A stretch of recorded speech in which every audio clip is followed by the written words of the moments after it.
So here's what I've learned, and here's what I'd like to share. Happiness is for sale. In 2023, Americans spent $11 billion on self-help books, and the word happiness was mentioned numerous times in the book. We are searching to fill the void, and the producers of everything know this, and they are very ready to provide.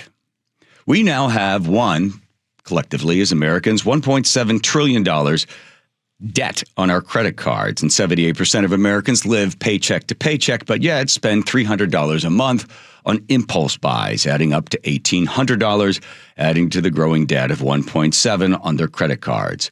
And still, we are unhappy. How did this happen? It is not by chance.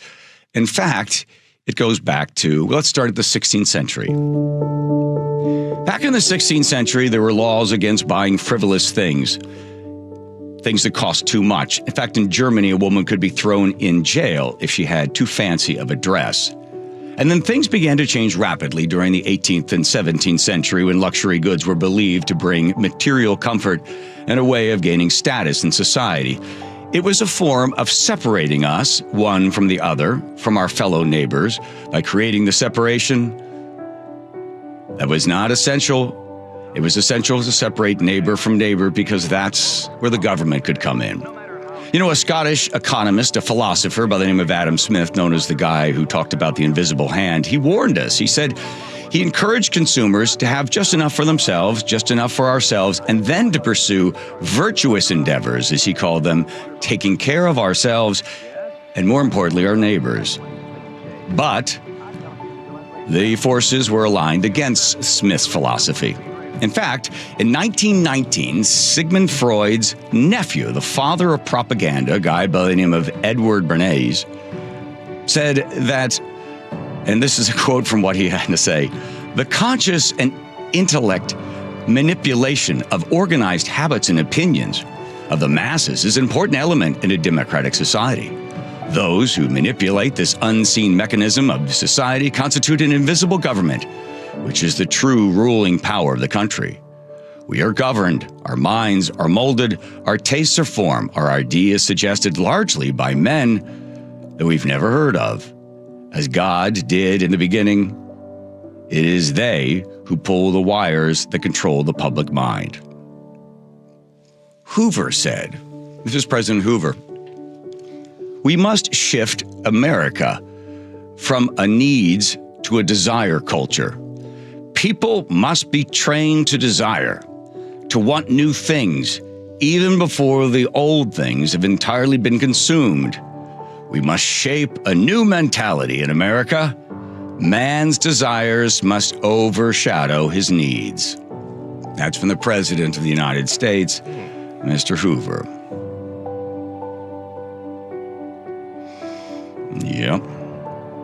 Those invisible forces were at work. And they're not so invisible, as a matter of fact. The average American will see 4,000 to 10,000 advertisements a day. You are set up to feel that you are not enough. You are wound up to be stressful and search for comfort and peace outside of yourself. It's in that book. It's in that thing on the shelf. It's the new car. We are told to look to politicians to make our life better, to help us afford new things, better things. Going to them feeds their power. And we, in effect, relinquish our own self-power to the external forces looking for peace and prosperity. Because it's right over there. This sets us up to not only try and keep up with the Joneses, but to judge the Joneses. What sign is in the yard? What bumper sticker is on their car? Are the Joneses the people that are keeping us from finally getting the peace and prosperity that we so desperately crave? The government wants us to fight each other. They want the voters to think, if only the guy, that other guy that voted for the other guy, wasn't around, I would be happy. But if we were to stop for a moment and heed the words of that Scottish economist, Adam Smith, and to understand that the power to be complete and live a virtuous life cannot be obtained from the latest, greatest product, but from understanding that you you, the listener, and me, we alone have everything we need already. And now, with that understanding, you could go forth to help your neighbor. You could help the Joneses. Rather than trying to keep up with them, maybe they need you to help cut the grass or take out their garbage can. Take the time, not to fight with the Joneses, not to keep up with the Joneses, but to realize you yourself are enough, and the Joneses might need some help. There you go. Wow. When I read that quote from Hoover, I was like, holy crap. Yeah. Because what they're trying to do is they realize, well, let's create a consumer-based economy. We'll make everybody, in a state of need. And then when they're in a state of need, they'll be looking, okay, where can we get these needs met? Always outside yourself. Always something other than what you have. And then when you're in search, when you're uncomfortable, you're seeking comfort. Where was the comfort going to come from? Well, from someplace else other than yourself. This friend of mine that's this very, very wealthy guy who does work with, families that have, millions and millions and millions of dollars. I was talking about this the other day, and he said there's this interesting study, and I can't find it.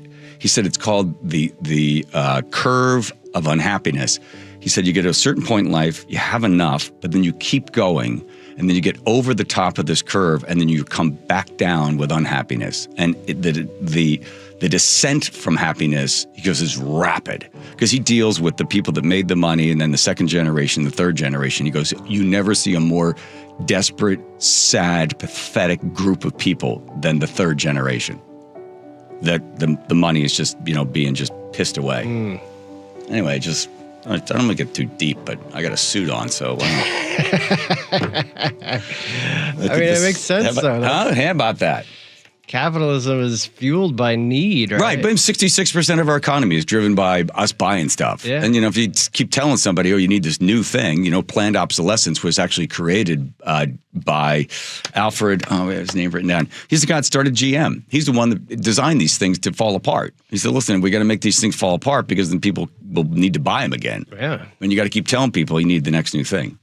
He says, we're not in the business of selling cars. We're in the business of making money. Alfred, whatever his name is. Somebody will have that.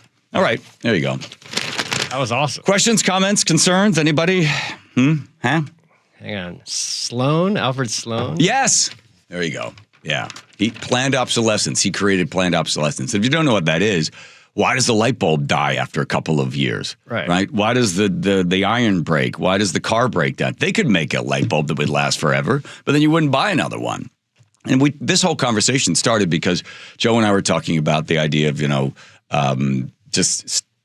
was the beginning of the genesis of this was the idea the bewildering phenomenon of declining qualities. Yeah. Just needing, instead of things being built to last, they're built essentially to, fall apart. There's Alfred in there on that. But the other kind of interesting thing that happened during the war, everything was rationed. You were only allowed to get, first of all, you're allowed to buy 6 pairs of shoes a year. Well, then they said, no, we need the leather, we need the rubber, only 3 pairs of shoes. And that included kids. So kids could only get like 1 or 2 pairs of shoes and had to wait a whole year. The American Pediatrician Society, whatever they were at the time, said these kids are going to grow up with crippled feet. And the government said, we don't care.